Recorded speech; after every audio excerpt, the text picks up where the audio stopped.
여러분, 우리 한글은 무척이나 섬세하고 정겨운 언어입니다. 한번 추운 겨울날 지하철역을 내려가는데 어떤 노숙자 할머니가 고개를 떨고 추운 바닥 위에 앉아 있는 것을 본다고 생각해 보세요. 발 앞에는 조그만 종지기가 있고요. 너무나도 불쌍한 모습이잖아요. 이 불쌍하다는 표현을 한번 다르게 해보세요. 가엾다, 측은하다, 안됐다, 안쓰럽다, 가련하다, 딱하다, 애처롭다 등등등 저거르쩌쩌쩌까지 더하면 한 9개 표현들이 있어요. 이 표현을 영어로 한번 해보세요. Oh, poor thing, I'm so sorry to see her like that. 별다른 뾰족한 표현이 없어요. 한국어와 비교하면 좀 삭막한 언어이죠. 그 대신 영어는 verb, 동사가 매우 강합니다. 그래서 소위 action language라고들 합니다. 이런 다른 점이 있다 보니까 두 언어의 그래머가 그 속성이 많이 다릅니다. 한국어 그래머가 사람들이 말을 사용하는 용법에 주로 기반한다면 잉글리시 그래머는 매우 로지컬한 이유들에 기반합니다. 그래서 잉글리시 그래머를 배우고 응용하여 좋은 글을 쓰고자 한다면, 그리고 SAT에서 좋은 점수를 얻고자 한다면 딸딸 외워야 할까요? 아니면 잉글리시 그래머들 뒤에 숨어있는 로직들을 이해하고 기억하여 이런 로직들의 패턴을 응용하여 읽거나 쓰거나 하는 능력을 키워야 할까요? 당연히 후자겠죠. 여기서 키워드는 그래머의 로직과 그 패턴을 보는 겁니다. 그리고 작년, 재작년까지만 해도 SAT 그래머 퀘스천들이 상당히 그 종류가 제한됐었는데 조금씩 야금야금 넓혀나가고 그 난이도도 높아지고 있다는 점은 모두들 알고 계시죠? 즉, 그래머 룰의 로지컬 패턴을 보느냐 마느냐 하는 싸움인 것입니다. 제가 잠시 후에 보여드릴 것은 제가 오랜 기간 공을 들여 모으고 정리한 그래머 테이블입니다. 사실 이 작업은 제가 처음 새내기 변호사가 됐을 때부터 시작됐어요. 갑자기 변호사가 되어 복잡 단안하고도 길고 설명하기는 난해한 글들을 매일 쓰다 보니까 그래머 이슈가 걸리는 경우가 자꾸 발생하는 거예요. 대충 썼다가 판사나 상대방 변호사한테 얕잡아 보이기는 죽어도 싫고요. 그래서 그래머 포인트들을 모으기 시작했고, 그 후에 그것들을 SAT에 나오는 문제들에 적용하여 총 정리해 놓은 것입니다. 약 23페이지 되네요. 이것들을, 특히 그 룰들의 로직을 포함해서 다 이해하고 기억한다면 제 경험에 비교해 볼 때 한 사람이 평생 필요한, 변호사로 포함해서요, 그래머의 98%는 모두 섭렵한 것이라고 생각이 돼요. 잉글리시 그래머를 전공하시고 연구하시는 영어 교수님들은 뭐 제외하고요. 물론 SAT 그래머 문제들은 모두 포함해서죠. 자, 그럼 한번 같이 보실까요? 잉글리시 그래머의 로지컬 패턴을 본다는 게 무슨 말인지 몇 가지 예를 들어 설명해 드릴게요. 자, 여기서 보시는 것이 제가 말씀드린 저의 그래머 테이블입니다. 보시다시피 큰 그래머 이슈, 그리고 그 안에 작은 그래머 이슈들별로 정리가 되어 있습니다. 맨 왼쪽은 물론 타이틀이고, 중간은 룰들이고, 그리고 제일 중요한 것, 오른쪽 칼럼에 써 있는 샘플 센텐스들입니다. 이 샘플 센텐스들은 여기서 보시듯이 주로 틀리게 써져 있습니다. 그래서 학생들이 이것이 왜 틀리게 써져 있고 어떻게 고치는지를 같이 낑낑대면서 피겨로 하도록 하는 것이죠. 그래서 이렇게 내려가서 약 22, 3페이지에 걸친 상당히 방대한 자료입니다. 자, 그래서 제가 몇 가지만 예를 들어서 말씀을 드리고자 하면은, 페이지 1으로 와서 콜론을 우리가 두 센텐스를 연결할 때 쓸 수가 있나? 초등학교 때 배운 걸로는 콜론 다음에는 그냥 뭐를 리스트하는 데만 쓰는 걸로 알았는데, 그렇지는 않습니다. 콜론도 세미콜론처럼 two complete independent sentence들을 붙여 쓰는데 사용할 수가 있어요. 그리고 많이들 그렇게 씁니다.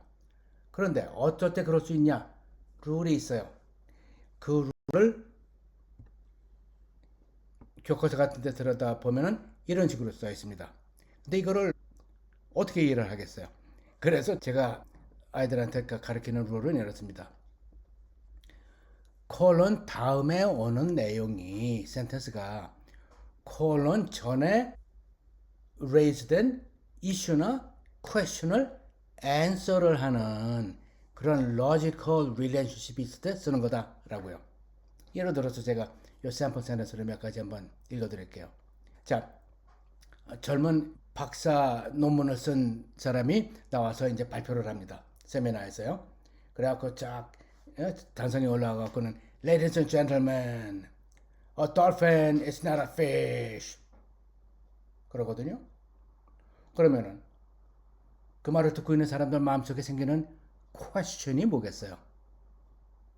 아, fish 아니면 뭔데? 아닙니까? 아, it is a warm-blooded mammal. 아, 그게 뭐예요? fish가 아니라 mammal입니다. 라는 답이 되잖아요.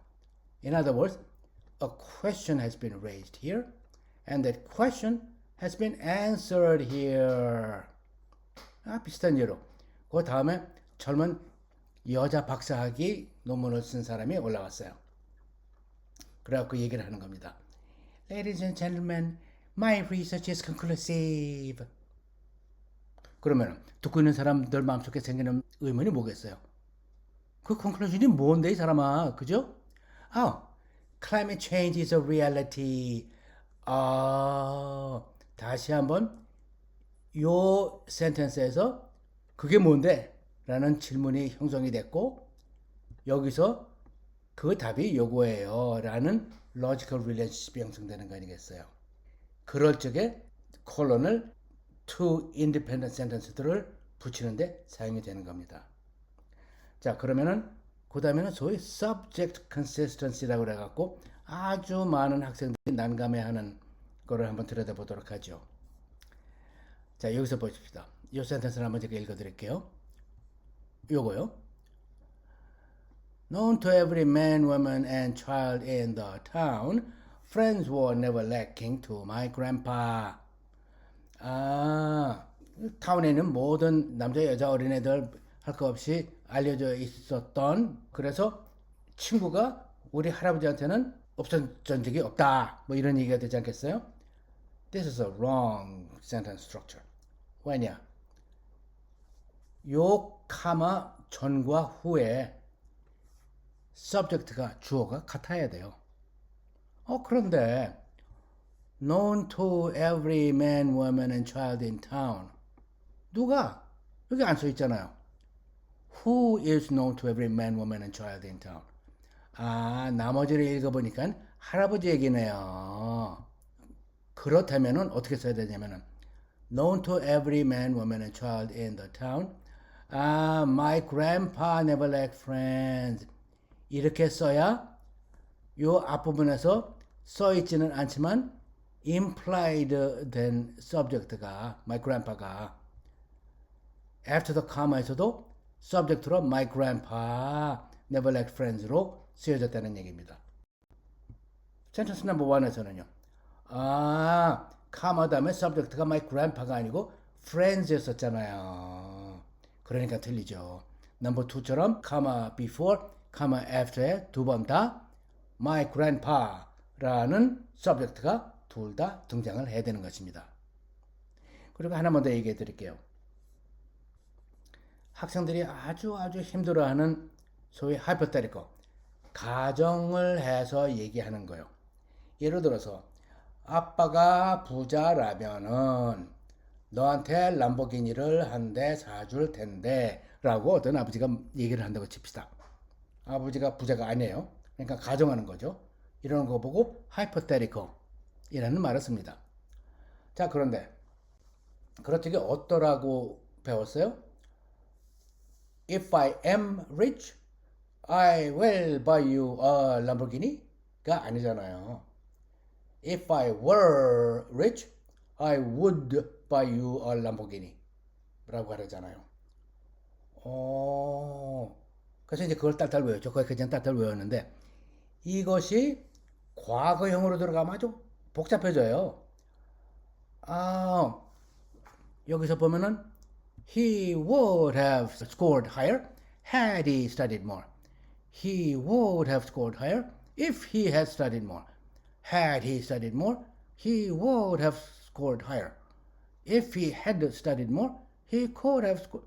여기서 had라는 단어가 왜 자꾸 나오죠? 이건 past participle 아닙니까? 오, 이거 어떻게 된 거지? 아, 여기에는 요 룰이 생겨난 좋은 이유가 있어요. 그야말로 러직이죠. 이거는 제가 만들어낸 얘기입니다만 아마 역사적으로 크게 틀리지 않을 겁니다. 때는 바야흐로 1189년 제3차 십자군 크루세이드 때입니다. 영국의 킹 리처드 더 라이언하트가 리딩을 해가지고 제3차 십자군이 또 예루살렘으로 전쟁을 하러 떠납니다. 그런데 그 당시에 런던에 살고 있던 그런데 홀어머니 밑에서 어렵게 자라던 존이라는 친구가 있어요. 지금 19살이에요. 그런데 이 친구가 힘들게 자라는데 절친인 밥의 아버지가 존을 자기 아들처럼 챙겨주셨어요. 그래갖고 밥의 아버지한테 아주 깊은 정을 느끼면서 존이 컸습니다. 그런데 이렇게 자라다 보니까는 미래는 없고 그런데 십자군에 가면은 거기 갔다 오면 여태까지 나쁜 짓 한 거 다 교회가 용서해 준다고 그러고 그리고 거기 가서 살아서 돌아오면은 그 당시에는 전쟁하면은 누구나 다 이기는 쪽이 진 도시나 이런 데 들어가서 약탈을 하는 것이 원래 그러는 거였었다고 합니다. 어쨌든 그렇다 보니까는 이런 쫄병들까지 이런 외국에 나가서 전쟁을 하고 살아 돌아오면은 상당한 부를 축적을 해서 돌아오게 됐었던 시절이라고 그래요. 그러고 런던에서 이렇게 자라면서 너무나도 인생이 무료하고 그런데 먼 외국에 가서 싸우기는 하지만은 외국 아닙니까? 얼마나 젊은 남자가 익사랭하게 느끼겠어요. 그래서 이 친구도 십자군에 가기로 합니다. 그래서 눈물겹게 빠이빠이를 하고 십자군에 가요. 그리고는 가서 숱한 전투를 통해서 죽을 고비를 여태 번을 넘기고 그리고는 14, 5년이 지나서 런던으로 돌아옵니다. 근데 돌아올 적에는 그래도 그동안 약탈한 게 있어서 상당히 어느 정도 부를 챙겨갖고 왔어요. 그래서 이제 런던에 딱 도착했습니다. 그래서 런던에 도착해서 어슬렁거리다 보니까 길거리에서 자기 어린 시절의 절친 밥을 만난 거예요. Oh man, is that you, Bob? 그러니까 밥은 Oh man, is that you, John? 그래서 서로 부둥켜갖고 막 이제 반가워했죠. 그리고는 존이 말합니다. 밥한테. Is your old daddy still alive? I would like to come and say hello to him. He was like a father to me. 그러니까 이제 밥이 그러는 거예요. If he is alive, he would be 80 years old. 잘 들어보세요. If he is alive, he would be 80 years old. 그러니까 존이 그러는 거예요. Oh, he is alive. That's wonderful. Let me come and say hello to your daddy. 그러니까 밥이 Oh, no, man. You don't understand. I just told you, man. He passed away. 돌아가셨어요. 그러니까 존이 But you just told me that he is alive. 그러니까는 밥이 No, I didn't. I said if he is alive. I was making an if statement. 그러니까 존이 But you said if he is alive. 그러니까 아직 살아계신다는 걸로 내가 착각을 했지 사람아. 서로 헷갈리게 된 겁니다. 그래서 생겨난 그래머 룰이 이런 실제가 아닌 가정을 하는 센텐스를 만들 적에는 그야말로 하이포테티컬 센텐스 할 적에는 무조건 verb를 동사를 텐스를 하나 뒤로 하자. 그래서 지금 아빠가 부자라면은 이라는 표현을 할 적에 if I am rich 라고 그러지 말고 if I were rich라고 한 단계 뒤로 가서 하자. 그러면 서로 헷갈리지 않지 않겠냐. 그러면 그거를 과거형으로 하면 어떻게 되는데 아빠가 10년 전에 부자였었더라면은 너한테 그때 람보기니를 한 대 사줬었을 텐데 라고요. 그러면은 과거형이니까는 if I were rich back then 그러면 되나? 가 아니고 그거보다 한 단계 더 뒤로 가서 if I had been rich 10 years ago I would have bought you a Lamborghini 라고 그러자. 그러면은 미래형은요. 내일 아침에 수학 시험이 있는데 내가 그거를 패스한다면 정말 미라클일 거야 라고 표현하고 싶어요. 그러면은 if I will pass the test, it will be a miracle 그래야 될까요? 아니요.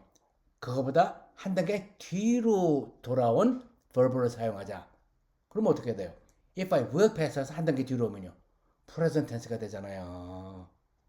So you need to say if I pass the math exam tomorrow, it will be a miracle. 이런 룰이 생겨났습니다.